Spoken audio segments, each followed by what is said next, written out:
Hey guys, you're watching Boondocking with Dennis. Just looking at Copano Bay. It's 48 degrees. The wind is out of the north, 21 miles an hour, with gusts up to 30 miles an hour. There's the Lyndon B. Johnson causeway that would take us over to Lamar and Goose Island. I kind of wanted to come over here to Copano Bay.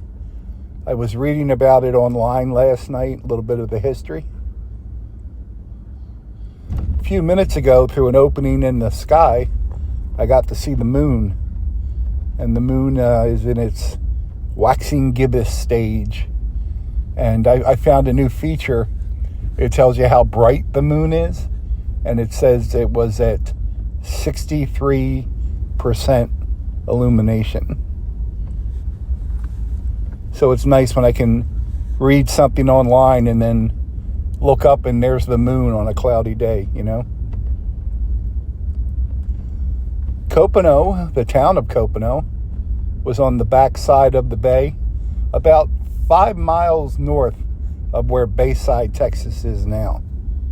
And we've been to that area plenty of times. That was actually the first port in South Texas. And it was used for a very long time by pirates and smugglers. There's also lots of rumors about buried treasure in Copano Bay. And I know they've had professional treasure recovery people out looking from time to time.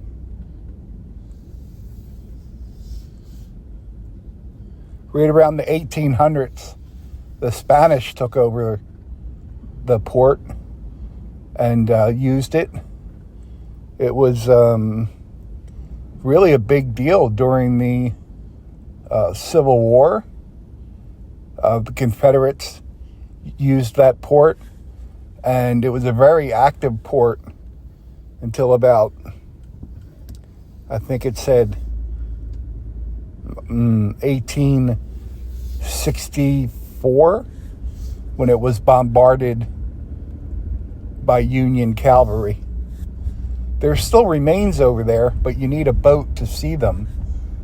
Since the town was there, there's about 10 remains of shellcrete homes, and several of them have already fallen into the bay. That portion of the land there has lost about, I think it said 100 feet due to the various hurricanes over the year. There used to be a historical marker there, but they moved it up to the highway near Bayside.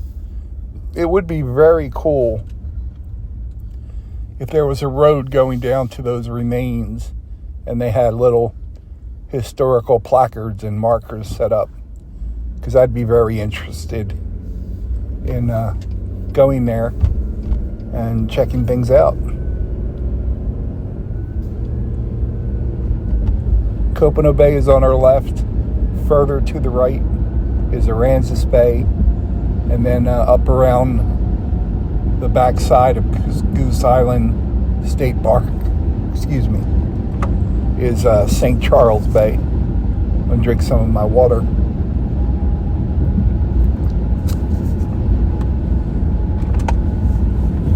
I'm going to go get checked out sometime early this coming week. My buddy Mark's going to drive me over to urgent care, and I want to get looked at. So maybe down the road I'll be able to finish a sentence. We're on the Lyndon B. Johnson causeway, heading over to the Lamar and Holiday Beach section.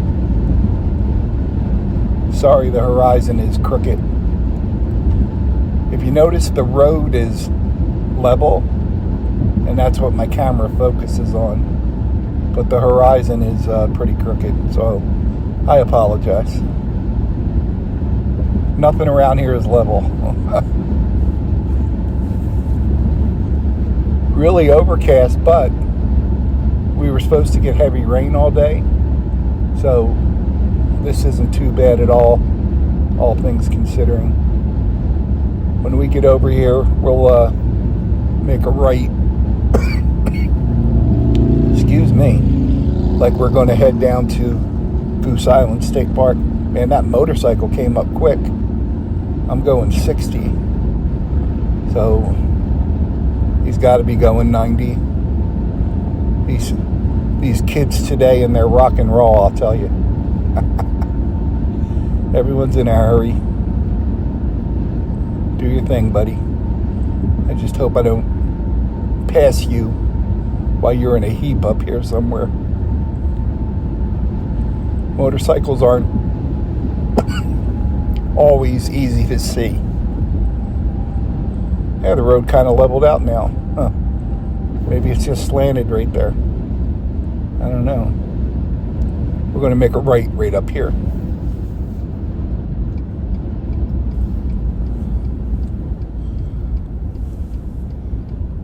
Lamar is the only town ever built on St. Charles Bay.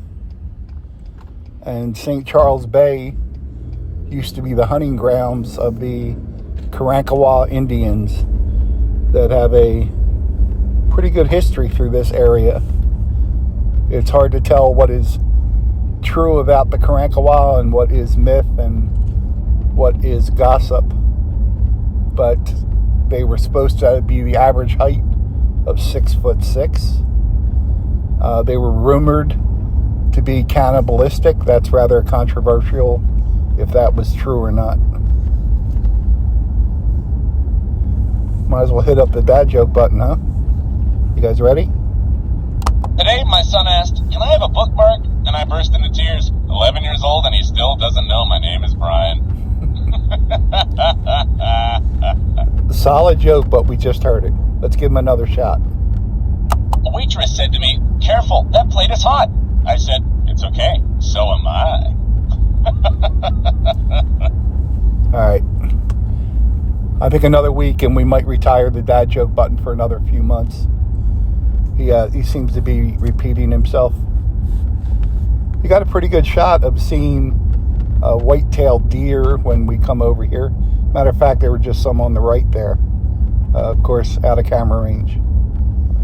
Texas has about 5.3 million white-tailed deer, so chances are pretty good we're going to spot some whenever we come over here. But it's always hit or miss.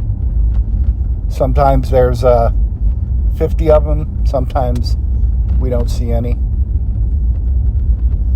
Texas also has about 500,000 alligators, but I don't think we'll see any today. They like to come out when it's nice and warm and the sun's out, so they can get warmed up. At 48 degrees, they're going to stay in that water that's probably significantly warmer. This is the Lamar Peninsula. I think I've told you that before. Back where Rockport is, that is the Live Oak Peninsula.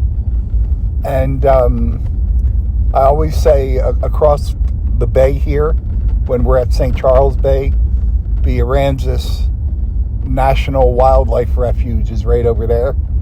That is called the Blackjack Peninsula. I don't know if I've ever told you that, because I don't know if I ever remembered that before. So we're just going through the wooded area. These are live oaks. If we make a right here, we'll go to the entrance to Goose Island State Park. But a lot of this area outside the park is still considered part of Goose Island State Park, like where the big tree is.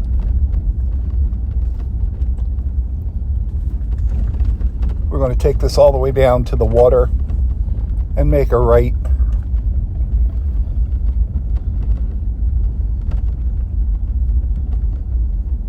This area we are in is considered Texas coastal plain, and especially north of here, there's a lot of swamps and bayous between St. Charles Bay and say Tivoli, and then further up to Port Lavatka. There's a lot of bayous up there, and this will be St. Charles Bay right in front of us. And if you look at that land straight across the water, that is the Blackjack Peninsula, where the Aransas National Wildlife Refuge is located. Good amount of gators out there, good amount of boar and javelina, and I've seen a lot of wildlife out there. You mostly have to go cooler weather, early morning, dusk. We've seen a lot of rattlesnakes out there, a lot of birds. I read last night that over 300 different species of birds migrate to the St. Charles Bay area, and there's signs in Rockport at the Connie Hager Wildlife Preserve that says over 500 species of birds come through there. So I want to know what 200 species of birds are skipping St. Charles Bay. I've never seen a black skimmer over here, so maybe they're going right to Rockport.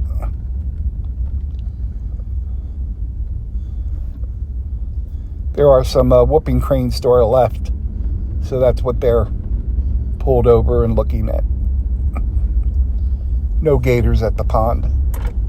I'm gonna get a drink of water, kids.